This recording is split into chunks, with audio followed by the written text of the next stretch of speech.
This is a story from my junior year that still gives me the chills. Miss Henderson, our math teacher, always seemed a bit off, but no one saw it coming.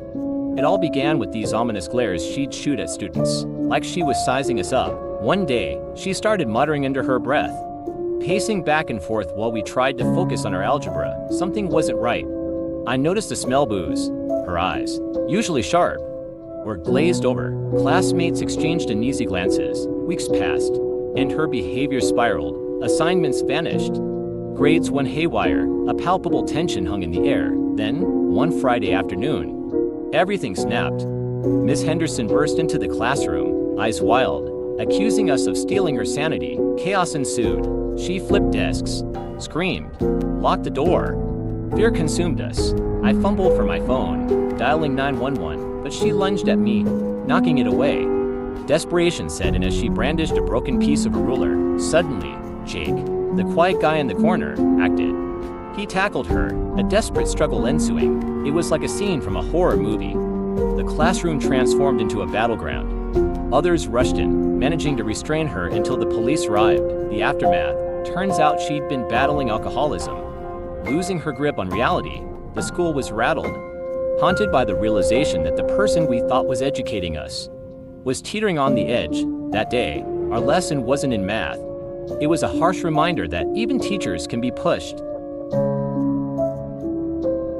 What I'm about to share is something that happened back in my senior year. Picture this: a typical Tuesday morning at Jefferson High, the halls buzzing with whispers, lockers slamming. I'm heading to class when I see this guy, Mark, standing near his locker. His eyes, once bright, looked haunted. As weeks went by, I noticed changes in Mark. The spark in his eyes dulled, replaced by shadows.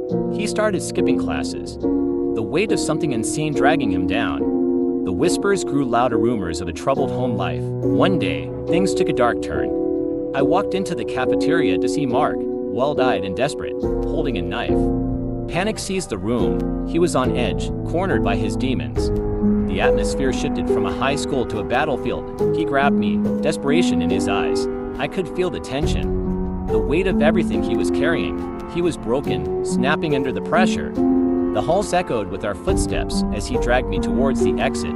I tried talking him down, finding some humanity in those tortured eyes. The seconds felt like hours, and with each step, I wondered if this was how it all ended. But then, in the chaos, Kyle, the quiet guy from English class, tackled Mark.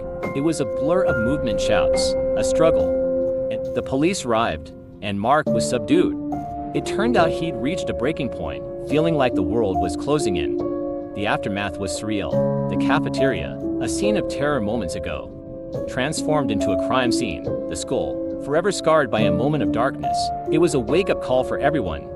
Mental health became a priority, and we learned the importance of reaching out, of being there for one another. That day changed us. A stark reminder that sometimes, beneath the surface, battles are raging, and we never truly know the demons someone is facing.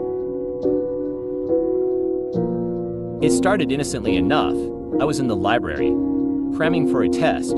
That's when I heard a distant thud, like a door slamming shut. But it wasn't just any door. It was the entrance to our worst nightmare. The lockdown alarm blared, echoing through the halls.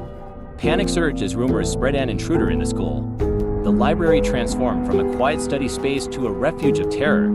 We huddled under tables, lights off, hoping to blend into the shadows. The minutes stretched into eternity, and my friend, Lily, and I decided to find a more secluded spot.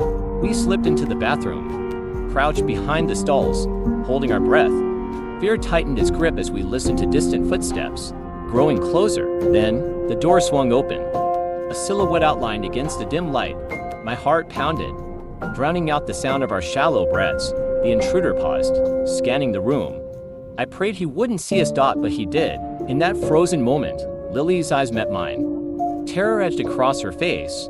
The intruder, face hidden by a hood, approached.